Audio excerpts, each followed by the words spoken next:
बड़ा सुंदर प्रश्न है महाराज। सृष्टि की उत्पत्ति कैसे हुई, कृपया करके विस्तार सहित सृष्टि की उत्पत्ति का कारण बता।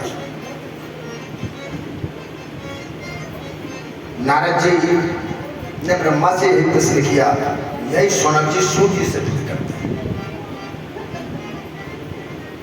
ब्रह्मा जी बताते हैं कि सर्वप्रथम मेरे 4 मानस पुत्र हुए। ब्रह्मा जी के 4 मानस पुत्र थे। कौन कौन से? सनक, सनंदन, सनातन और सनत कुमार।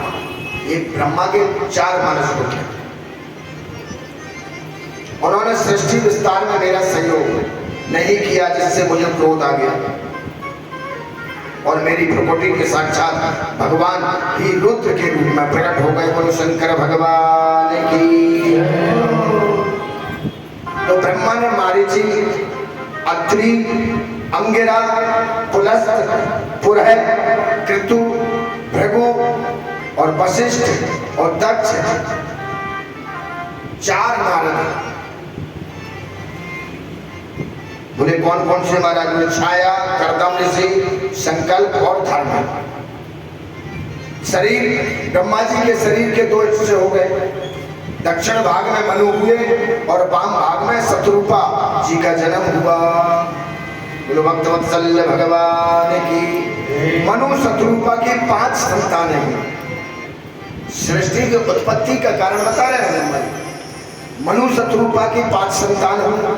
वो कौन कौन सी हुई? आकृति, देवहूति और प्रसूति, इनके प्रियव्रत और उत्तानपाद। भगवान सूत जी कहते हैं, शौनक जी, नारद जी ने अपने पिता ब्रह्मा से कहा कि भगवान शिव की कुबेर से मित्रता कैसे हुई? ब्रह्मा जी, मैंने सुना है कि भगवान शिव के तो भंडार भरे रहते हैं और धन का अधिपति है कुबेर, तो भगवान शिव और कुबेर की मित्रता कैसे हुई? ब्रह्मा बताते हैं, कल्पतम नगर में यज्ञदत्ता नाम नहा। कल्पंत नगर में एक यज्ञदत्त नाम के एक ब्राह्मण रहते थे महाराज। उनका एक बेटा हुआ जिसका नाम था गुणनिधि। क्या नाम था? गुणनिधि। गुणनिधि कुसंग में पड़ गया, जिसके कारण वह जुआ खेलता था, परिस्थिति गमन करता था, कर्म वेद शास्त्र में विरोध करता था और संध्या स्नान आदि से हीन था, वेद शास्त्र का निंदक था, देवताओं और ब्राह्मणों का अपमान करने वाला था। उनके पिता यज्ञदत्त जब भी अपनी पत्नी गुणनिधि के बारे में कुछ पूछती थी तो उनकी पत्नी उनको झूठ बोल देती थी और कह देती थी कि गुणनिधि देवताओं की पूजा करने गया है। जैसे पिता पूछते थे यज्ञदत्त कि बेटा गुणनिधि कहाँ है, तो पत्नी के द्वारा झूठा बोला जाता था कि वो भगवान की पूजा करने के लिए गया अथवा अध्ययन करने के लिए गया। इस प्रकार माँ हमेशा अपने गुणनिधि बेटे का पक्ष लेती थी और उसके दोषों को छिपा लेती थी। समय अनुसार यज्ञदत्त ने अपने पुत्र का विवाह भी संपन्न कर दिया। सज्जनों, एक दिन माँ ने अपने पुत्र को समझाया, परंतु वह पुत्र नहीं माना और अपने कुल की प्रतिष्ठा पर कलंक मत लगाओ। माँ ने समझाया, बेटा ऐसे नहीं करते, गलत कार्य नहीं करते, आप ब्राह्मण पुत्र हो, तुमने अब तक जैसा किया जीवन जिया, कोई बात नहीं, अब आपका विवाह हो गया, अपने पिता की तरह जियो, अपने पत्नी के संग मधुर संबंध स्थापित करो, माता पिता से अच्छा बोलो, तुम्हारे पिता का परिवार, मामा का परिवार अच्छा बोलो, दुष्ट आचरण छोड़ दो, गलत कार्यों को छोड़ दो। मैंने कभी किसी दुष्ट पुरुष की ओर नहीं देखा, फिर भी दोष ना जाने कहां से आ गया तुम में, ऐसा तो मैंने कभी नहीं किया, फिर भी तुम ऐसे दुराचारी हो गए, पापात्मी हो गए। गुणनिधि आदि दान आदि से मिलने वाली अंगूठी आदि को जुआओं में बेच देता था। ब्राह्मण को इत्यादि जो धन मिलता था पिता को, सारा धन ले जाके, सोना चांदी कुछ भी हो, वो जुआ खेलते खेलते उनको बेच देता था। सज्जनों, एक दिन यज्ञदत्त ने अपनी अंगूठी अपनी पत्नी से मांगी कि वो जो फलाने जजमान ने मुझे दान में दी थी, वो सोने की अंगूठी कहाँ है? पंडित जी कहीं से लाए हैं तो पंडितानी को तो पता होता ही, कहीं रखी होगी, ऐसा आश्वासन दे दिया। और जैसा ही पंडित जी आगे कथा करने के लिए गए तो आए, बालक मिला, वो जुआरी था, उसके हाथ में वो सोने की अंगूठी देखी। तो पंडित जी ने पूछा कि अंगूठी कहाँ से आई? उस जुआरी ने कहा कि वस्त्र आभूषण यज्ञ दिखाए तो उसके पुत्र ने जुआरी को बेच दी थी। बोले आपके पुत्र ने मुझे बेची थी, इसलिए मैंने आपकी अंगूठी चुराई नहीं है, मेरे पास आई है। बोले क्या क्या बेचा? सब कुछ बता दिया। जैसे पूछने लगा तो यज्ञदत्त को तुम्हारी सारी सच्चाई, गुणनिधि की सच्चाई सामने आ गई। और जैसे सामने आ गई तो अंत में क्रोध में आकर यज्ञदत्त घर पहुंचे और अपनी पत्नी को जैसे कहने लगे गुणनिधि कहाँ है? फिर माँ ने पक्ष लिया तो पिता ने पत्नी और पुत्र को दोनों को घर से निकाल दिया। बोलो हर हर महादेव। घर से निकाल दिया महाराज। गुणनिधि बहुत पश्चाताप हुआ। एक दिन रात में गुणनिधि बहुत तेज भूख लगी थी और उसने देखा कि शिवालय पर एक शेख का परिवार पूजन करने के लिए आया। रात्रि में पूजन करके जब सब सो गए तो गुणनिधि ने चुप से मंदिर में गया और दीपक का प्रकाश मंदिर में आया। रात्रि के समय दीपक का प्रकाश मंदा पड़ने लगा। पश्चाताप की अग्नि में जलता हुआ मंदिर में पहुंचा। अखंड ज्योत जल रही थी। रात्रि में जजमान का परिवार सो गया तो गुणनिधि ने जैसे ही मंदा पड़ने लगा, ज्योत जलती तो उसको फूल जमने लगता है काला काला से। यदि उसको चिमटी से ना हटाओ तो ज्योत बुझने का भी। तो गुणनिधि ने देखा कि ज्योत बुझने वाली है और उसने अपने वस्त्र को ही फाड़कर उसी की बत्ती बनाकर दीपक को पुनः प्रकाशित कर दिया। गुरु शंकर भगवान की। और जैसे गुणनिधि मंदिर में चलाए हुए दीपक को पुनः प्रकाश कर दिया और वहां पकवानों को लेकर भागा जा रहा था। भूखे प्यासे दीपक को तो जला दिया और पकवानों को लेकर भागा जा रहा था। अचानक पैर से आघात से कोई सोया हुआ व्यक्ति जग गया और उसको पकड़ लिया। और जैसे पकड़ लिया तो गुणनिधि को पकड़कर उसकी पिटाई करने लगे। पिटाई करते करते उसकी मृत्यु हो गई। बोलो शंकर भगवान। जैसे यमदूत गुणनिधि को जब यमलोक ले जाने के लिए आए तो वहीं पर भगवान शिव के गण आ गए। और जैसे गण आ गए महाराज तो शिवगण बोले हे यमदूतों, अपने उत्तरीय वस्त्र को फाड़कर दीपक को पुनः जलाया इस गुणनिधि ने, इसलिए ये शिवलोक का गामी है। बोले महाराज इसने जीवन भर पाप किया, अपने माई बाप को दुखाया, दिल दुखाया, पत्नी का दिल दुखाया। बोले नहीं, अंतोगत्वा दीपक अखंड जल रही थी, भगवान शिव की अर्चन चल रही थी, चारों पहर का रुद्राभिषेक चल रहा था। भूख प्यास से व्याकुल था, फिर भी अपने ही कमीज को फाड़कर, अपने ही वस्त्र को फाड़कर उसने ज्योति को प्रज्वलित किया। यमदूत यमराज के पास लौट गए, सारा वृतांत सुनाया। यमराज ने कहा त्रिपुण्यधाया लोका विशुद्धा सिकता गणा ते सर्वे परिहत्वा नरे तप्या कदाचन। हे यमपुरी के दूतों, जो भगवान की सेवा करता है भगत और त्रिपुंड धारण करते हैं, शरीर में भस्म लगाते हैं और शिव भेष धारण करते हैं अथवा जीविका के लिए शिव भेष धारण करते हैं, वे मेरे पास मत लाया करो, क्योंकि वो भगवान शिव के लोक के वासी है। इतना कहकर गुणनिधि भगवान शिव के धाम में चला गया। कलिंग देश का राजा अरिमर्दन का पुत्र हुआ दम। अगले जन्म में गुणनिधि हुआ कलिंग देश का राजा अरिमर्दन का पुत्र, उसका नाम था दम। दम दुष्टों का दमन करने वाला होता है। दम का मतलब होता है दुष्टों का दमन करना। राजा दम शिवालय में दीपदान अतिरिक्त और कोई भी धर्म नहीं मानता था, केवल शिवालय में दीपदान जलाता था, यही धर्म मानता था और इसके अलावा कोई धर्म नहीं मानता था और दुनिया को प्रकाश देता था। राजा दम अपने जन्म में अलकापुरी के राजा कुबेर हुए। कुबेर ने काशीपुरी में जाकर 10,000 वर्ष तक कठोर तप किया, तपस्या की और भगवान शिव माता पार्वती के साथ प्रकट हो गए। बोले शंकर भगवान। माता पार्वती को देखकर कुबेर को माता पार्वती से ईर्ष्या होने लगी। मैया को कुबेर से ईर्ष्या होने लगी। अहो रूप महो प्रेमो सौभाग्य ही रहो वृषम। कुबेर की बाएं आंख फूट गई नाराज। तब भगवान शिव ने पार्वती से कहा देवी, यह तुम्हारा पुत्र है और इसके ऊपर कृपा करो। शिव जी ने कुबेर से कहा तुम समस्त निधियों के स्वामी और धन के दाता हो जाओ, मेरे साथ तुम्हारी मैत्री सदैव बनी रहे और मैं अलकापुरी के पास ही निवास करूंगा। अंत में कुबेर ने माता पार्वती और भगवान शिव को प्रणाम किया। पार्वती माता कहती है, पुत्र मेरे प्रति ईर्षा करने के कारण तुम कुबेर नाम से विख्यात हो गए। और आशीर्वाद देकर उमा महेश्वर विश्वेश्वर धाम को चले गए। बोलो शंकर भगवान की। ओम नमः शिवाय बोलो, ओम नमः शिवाय, ओम नमः शिवाय बोलो, ओम नमः शिवाय, ओम नमः शिवाय बोलो, ओम नमः शिवाय, ओम नमः शिवाय बोलो, ओम नमः शिवाय, ओम नमः शिवाय बोलो, ओम नमः शिवाय, ओम नमः शिवाय बोलो, ओम नमः शिवाय, ओम नमः शिवाय बोलो, ओम नमः शिवाय, ओम नमः शिवाय बोलो, ओम नमः शिवाय। हर हर महादेव शंभु, हर हर महादेव शंभु। गुरु शंकर भगवान जय। सौनक जी महाराज कहते हैं कि महाराज अब तक आपने शिव चरित्र सुनाया, अब मेरे मन में सती के चरित्र सुनने की प्रबल इच्छा है। मैंने सुना कि संध्या देवी क्या होती है, संध्या देवी का भी चरित्र है।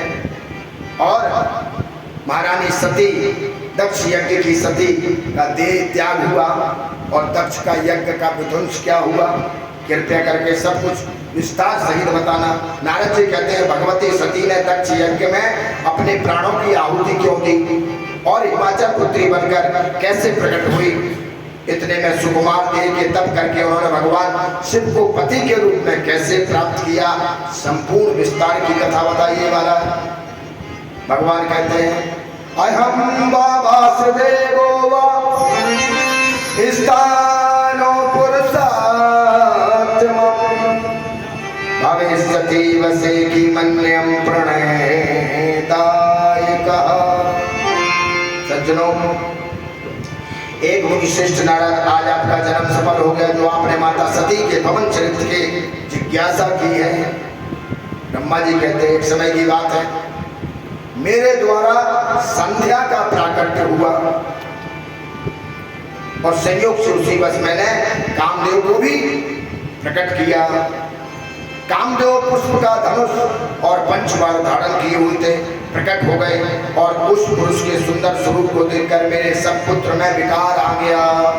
ब्रह्मा जी कहते हैं कि कामदेव के रूप को देखकर मेरे सभी पुत्रों में विकार आ गया और तब उस पुरुष को देखकर मैंने उससे कहा कि तुम अपने इस स्वरूप तथा पुष्प के पंचबाणों से संसार की सभी स्त्रियों पुरुष को मोहित करोगे। और मैंने कामदेव को कहा कि तुम संसार के सभी स्त्री पुरुषों को मोहित करोगे महाराज। और जैसे कामदेव ने सोचा पहला प्रयोग क्यों ना किया जाए पिताजी ब्रह्मा के ऊपर ही, जब मुझे दे दिया कि संसार के सभी प्राणियों पर तुम्हारा ये काल चलेगा तो पहला प्रयोग क्यों ना कर ले। वरदान दिया है तो प्रयोग करना चाहिए। और ब्रह्मा जी के ऊपर ये प्रयोग कर बैठे कामदेव, ऊपर से अपने बाणों का प्रयोग कर दिया। परिणाम स्वरूप ब्रह्मा जी के मन में अपनी पुत्री संध्या के लिए विकार उत्पन्न हो गया। बोलो शंकर भगवान की जय।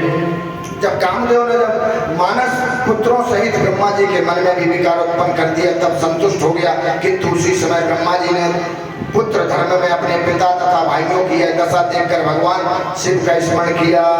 देव देव महादेव धर्मपाल नमोस्तुते, सृष्टि स्थिति विनाशान कर्ता संभो त्वमेव। सज्जनों, ब्रह्मा ने स्तुति की भगवान शिव की और धर्म के द्वारा स्तुति करने पर भगवान शिव प्रकट हो गए। बोलो शंकर भगवान की। और उन्होंने खूब मुझे फटकार लगाई और खूब मेरे को डांटा।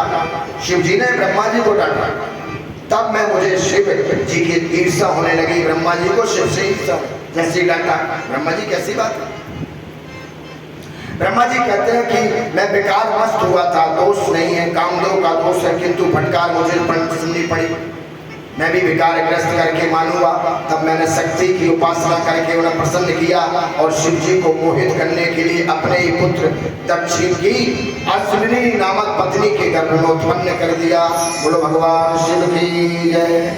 अपने पुत्र दक्ष की अश्विनी नामक पत्नी के गर्भ में उत्पन्न कर दिया और दक्ष पुत्री सती से दुसह तप करके भगवान शिव को पति के रूप में प्राप्त किया। भगवान भोले शंकर विकार रहित होकर सती के साथ कैलाश पर्वत सुंदर लीला करने लगे और उसी समय शिव माया से दक्ष मोहित हो गया और भगवान शिव को अपमानित करने के लिए हरिद्वार में कंकल में यज्ञ किया और सबको बुलाया, भगवान शंकर को नहीं बुलाया। और ये लीला प्रारंभ की महाराज आज्ञा लेकर दक्ष के द्वारा अपमानित हुए और दक्ष के घर पहुंच गए। सती देवी रुद्र भाग में देखकर योगाग्नि में चल गई और अपने शरीर को त्याग दिया। मगर यहाँ शौनक जी ने क्वेश्चन ग्राफ दे दिया कि महाराज आपने शॉर्ट में कथा सुनी, सती बनी है मगर शिव को पाई कैसे? तो अहो ब्रह्मा धन्यम जन्मा मुनीषा तम प्राण संप्रिया गौरीशा। भगवान सदाशिव के पूर्व विष्णु शिव सती का चरित्र वर्णन किया। वो कल की कथा में विस्तार सहित कथी सती की कथा सुनाई जाएगी महाराज। पूरे दिन की सती की कथा है। भगवान शिव कैलाश पर बैठकर सती के पास पहुंचे और विवाह किया दक्ष की पुत्री के साथ और कैलाश पर बैठकर भगवान का भजन करने लगे। जय सिया राम जय जय सिया राम, जय सिया राम जय जय सिया राम, जय सिया राम जय जय सिया राम, जय सिया राम जय जय सिया राम, जय सिया राम जय जय सिया राम, जय सिया राम जय जय सिया राम, जय सिया राम जय जय सिया राम, जय सिया राम जय जय सिया राम, जय सिया राम जय जय सिया राम, जय सिया राम जय जय जब ब्रह्मा जी ने संध्या को विकार डाला था, विकार दृष्टि डाली थी, तो संध्या को पश्चाताप हुआ और ब्रह्मा जी से एक पुरुष को उत्पन्न किया और पुरुष परम सुंदर स्वर्ण सी क्रांति वाला, सुंदर नाश का घुघराले वाला, नील कर्ती वाला और गर्दन और चिन्ह वाला धनुष बाण धारण किए। उसकी अवस्था 16 वर्ष की थी। उसको देखकर विकार युक्त होने लगे। तुम्हारा नाम कामदेव होगा, तुम पुष्प के 5 बाण होंगे। आशीर्वाद देता हूँ, तुमसे कोई नहीं बच पाएगा। संध्या ने ये ब्रह्मा जी को श्राप दिया कि तुम्हारा एक पुत्र होगा कामदेव और उससे पूरी संसार की सृष्टि विकार महत होगी। तो कामदेव के 5 बाण कौन कौन से? हर्षण, रोचन, मोहन, शोषण और मारण। हर्षण मानना रूप को देखकर हर्षित हो जाना, रोचन मतलब आसक्ति, मोहन मतलब मोहित या अधीन होना और शोषण रूप प्राप्त न होने पर शोषित कर देना, शोषण कर देना। मारण मतलब मृत्यु को प्राप्त हो जाना। कामदेव ने अपने पिता ब्रह्मा के वरदान का परीक्षण करने के लिए सर्वप्रथम उन्हीं के बाणों का प्रयोग कर दिया महाराज। और देवदेव महादेव और धर्मपाल नमस्तुते प्रणाम करके संध्या ने फिर भगवान से प्रार्थना की कि प्रभु, तो बोले आज जाओ, आज से आपको त्रिपदी संध्या का वरदान दिया जाता है। आज से तुम्हें कोई भी पुरुष मोहित नहीं कर पाएगा और तुम विकार रहित होगी।